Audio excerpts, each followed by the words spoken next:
Donc on va passer directement à Tujiko Noriko, donc qui est sorti donc le 12 juin 2026. Et je vais commencer d'abord par Oh. Et le titre, il est où là? c'est Pon, mais justement j'allais y venir, tu m'as coupé dans mon élan. Bon, j'allais commencer d'abord par parler de quelque chose d'un peu particulier. Il y a des albums qui concrètement en fait ont quelque chose d'assez particulier et cet album-là a quelque chose de particulier, en tout cas pour moi. C'est que cet album-là m'a touché, et pas touché seulement dans le sens appréciation musicale ou appréciation de l'album dans son aspect. C'est un aspect qui est un peu particulier, c'est que j'ai trouvé l'album particulièrement, il suscite énormément d'émotions. Je suis moi-même, alors pour expliquer un petit peu, tu me dis si j'ai tort, Mara, hein, mais Tujiko Noriko, donc artiste japonaise, qui est aussi une réalisatrice de films, qui fait qui compose des musiques et qui chante, a fait cet album-là en hommage à son chat. Et moi-même étant un propriétaire de chat, Heu, propriétaire de chat, c'est moche comme phrase. Moi-même Tu étant peux dire quelqu'un que j'ai deux chats dans ma vie, c'est pas mal, tu vois. voilà, non, j'ai même eu plus de chats dans ma vie, j'en ai eu 3 en tout, hem, je sais ce que ça fait, en fait, de perdre des animaux de compagnie. Je sais ce que ça fait de perdre, c'est la même chose que de perdre un membre de sa famille parce qu'on partage énormément de choses, ensemble, pas avec des animaux de compagnie. On partage des instants de vie, on en partage des instants, des fois même durs et le truc, c'est que cet album-là m'a touché particulièrement et m'a rendu un petit peu, nostalgique, voire même un petit peu, triste, parce que malgré la barrière de la langue, malgré qu'il y a des pistes dans cet album qui soient en français, j'ai trouvé que cet album-là, en termes de ce qu'il raconte, c'est une poésie qui parle donc du deuil, qui parle de énormément de choses, mais qui en parle donc par le biais donc de cet hommage, hein, à son animal de compagnie. Moi, m'a particulièrement touché. Ce qui fait que l'aspect, on va dire, plus musical de l'album, je l'ai mis un peu de côté et j'ai adoré cet album parce que en termes de poésie, cet album-là m'a touché, personnellement touché. C'est pour ça que je voulais commencer la review parce que je pense que je ne peux pas être particulièrement bon juge quand quelque chose. Et encore non, je pourrais dire que j'ai adoré l'album parce que justement, il a touché une corde sensible, il a suscité des sensibilités, il a créé de la sensibilité chez moi. Mais en termes de qualité pure et dure, des fois, en fait, la musique, c'est simplement ça, c'est une affaire de ressenti. Et j'ai adoré, en fait, cet album-là pour ça, avec des pistes que j'ai trouvées particulièrement excellentes, comme par exemple, la première piste, hein, Only on Love, Good Pun, Sneezing, Birthday, Pun on TGV, donc Pun on TGV, hein, et Kazeyo Pun. Parce que d'après ce que j'ai compris, Tujiko Neko a vécu, on va dire, une petite partie du temps en France et donc son chat apparemment l'a accompagné durant ce voyage-là et donc ouais, c'est un album qui est, je pense que Mara, il aura un avis qui sera beaucoup plus, éclairé, sur cet album-là, je pense, hein, je pense en tout cas plus précis. Mhm. Hem, Moi, j'ai trouvé cet album-là particulièrement touchant et je pense que je ne pourrais pas bien juger parce que l'album, ouais, m'a vraiment plu. Mais je crois qu'elle est Ok. toujours sur Paris, Ouais, elle est sur la région parisienne, elle est à Vineuil-Saint-Firmin, là. Tu sais, je t'ai raconté, je regardais et j'étais en mode, c'est où Vineuil-Saint-Firmin? C'est à côté de Chantilly. Et ouais, ensuite, ouais. je t'ai raconté, j'ai jamais vu des villes autant déjà avec des noms de droite. Et ensuite, quand tu regardes qui était maire de Chantilly, tu fais, waouh! Je Mmh. reviens. Ah bah d'accord, en pleine review, il se barre. Incroyable. Et vas-y, et c'est moi qui vais devoir couper toute cette séquence. Et vas-y, et voilà. Et c'est qui va avoir encore du taf?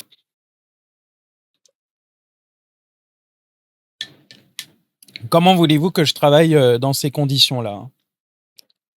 Voilà. Là, maintenant, on n'attend plus que Mara, hein. C'est le truc, hein. Moi, voilà, je vais me retrouver à devoir découper dedans. Mara, Excusez-moi, mais donc. j'avais très envie d'éternuer, donc je suis D'accord. allé. Oui, donc du coup, je vais donner mon avis, c'est ça. Bah, justement, tu vois, j'ai bien segmenté.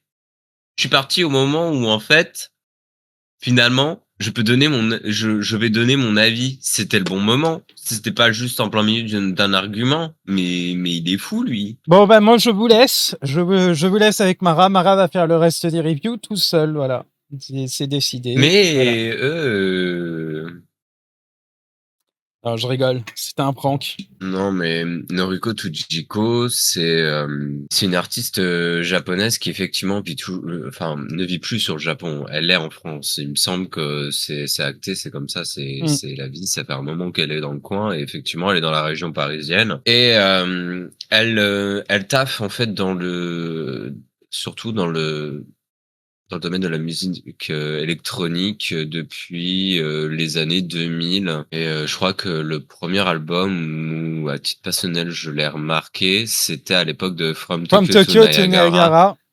Oui, Bah, parce que c'était ma période notigeon, vas-y, on va dire la musique qui est disponible et je voulais des trucs un peu expérimentaux et c'est vrai qu'elle rentrait dans le côté un peu plus de niche parce que c'est pas nécessairement l'artiste pour laquelle on a le plus de mise en avant. Je crois que peut-être le moment où elle a eu la plus grosse mise en avant, je me demande si c'est pas parce que y a pas un son dans La Marche de l'Empereur ou un truc comme ça, ou alors c'est peut-être un fan-made qui a été fait pour Penguin, je ne sais plus. Mais ouais, elle avait à l'époque, elle avait surtout un son qui était très orienté down tempo, trip hop, un petit peu ambiant. C'était somme toute sympa et c'est vrai qu'en fait au fur et à mesure que tu vois son évolution de carrière, en fait tu vois en fait quelque chose qui essaye d'allier un peu des recettes, on pourrait dire, de musique électronique et en même temps de pop, mais ça reste toujours quelque chose d'assez peu concret. C'est souvent quelque chose d'un peu abstrait, d'un peu vaporeux.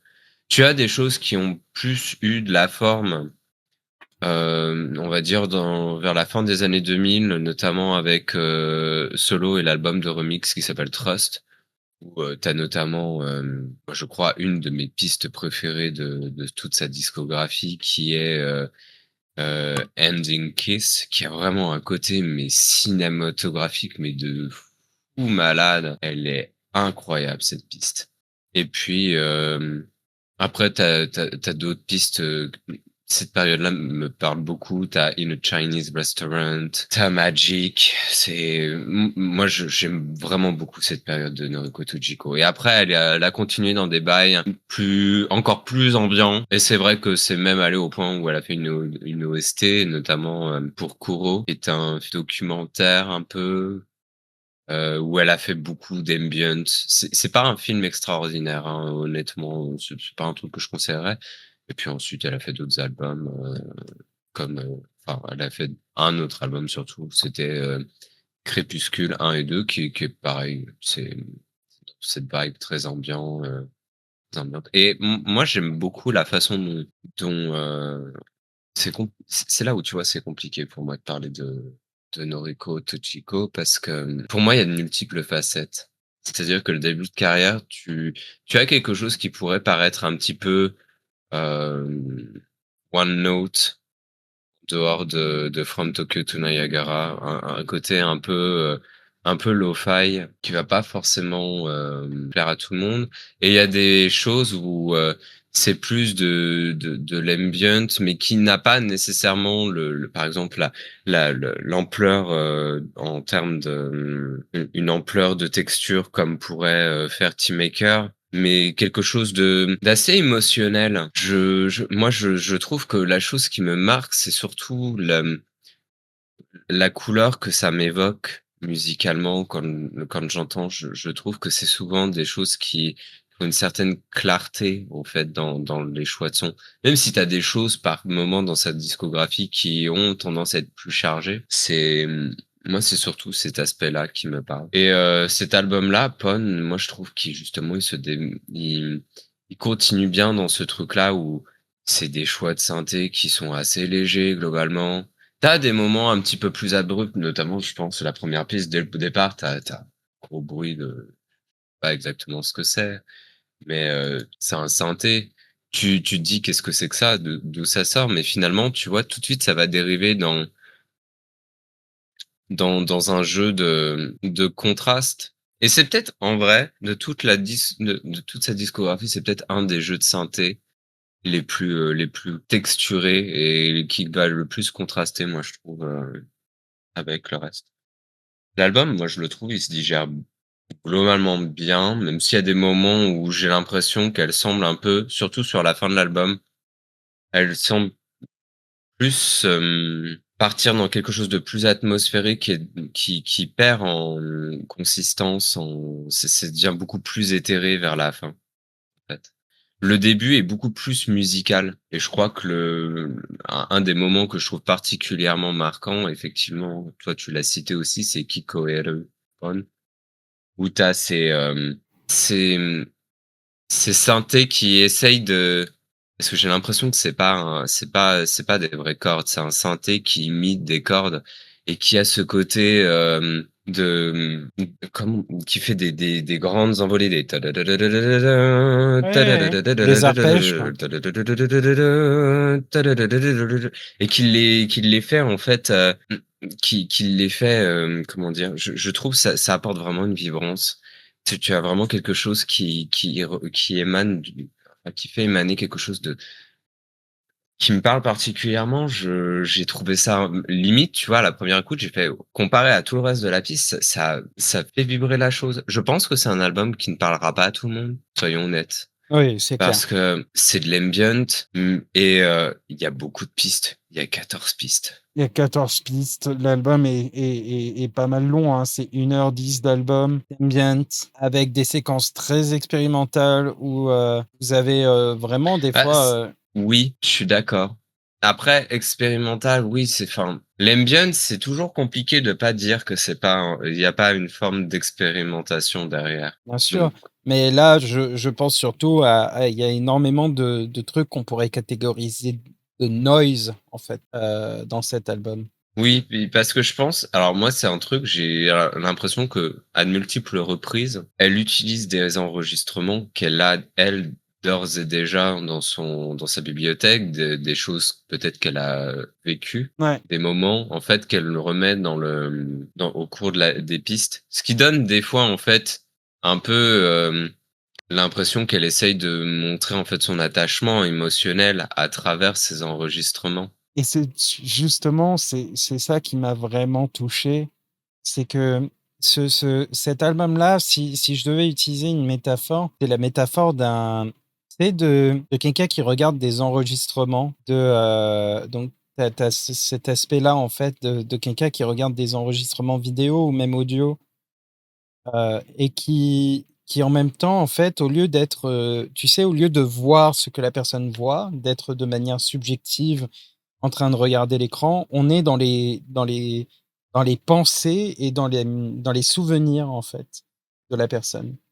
Je sais Mmh. pas si tu vois ce que je veux dire? On Oui, oui, oui, mais d'après de toute c'est pour ça façon, qu'il y a un côté où, des fois, en fait, les éléments qui sont en lien avec des enregistrements, qui ont l'air d'être des enregistrements du passé de l'artiste, sont des très, j'allais dire, par moments subliminales ou d'autres moments un peu déformés, craquelés, comme si c'était un souvenir qui était sur le point de disparaître, hein, oui, et puis dans une certaine mesure, je veux dire, par exemple, avec la ligne: «Mais pourquoi la vie est-elle aussi méchante?»